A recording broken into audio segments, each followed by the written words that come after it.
वेळ दुपारी 1:15 स्थळ SBCS अक्कलकोट रोड शाळा। नीट परीक्षेची संपूर्णतः लगबग। आई मुलीला गेट बाहेर सोडून गेली। ती विद्यार्थिनी आत गेल्यानंतर शिक्षकांनी सांगितलं की तुझं सेंटर SBCS भवानी पेठ आहे। मुलगी रडायला लागली। वेळ 1:22 शिक्षकांनी आईला फोन लावला पण तो लागला नाही।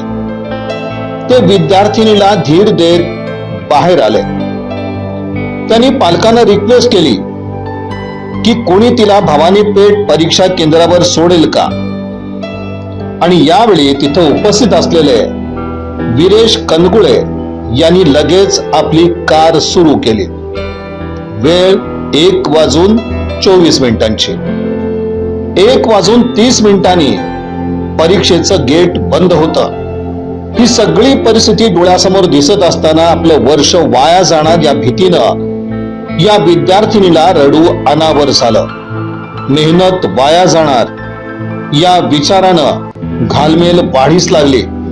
पण कनगुळे यांनी कसलीही वेळ न दवडता तिचं शैक्षणिक नुकसान होणार नाही यासाठी गाडी वेळेत आणली।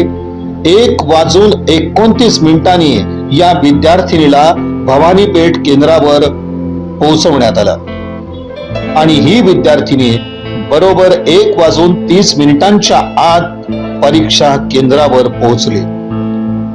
या विद्यार्थिनीची कुठलीही माहिती नसताना फक्त तिचं वर्ष वाचावं या एकाच भावनेतून वीरेश कनगुळे यांनी आपली सामाजिक बांधिलकी पार पाडली। यामुळं संबंधित या विद्यार्थिनीचं वर्ष वाचलं।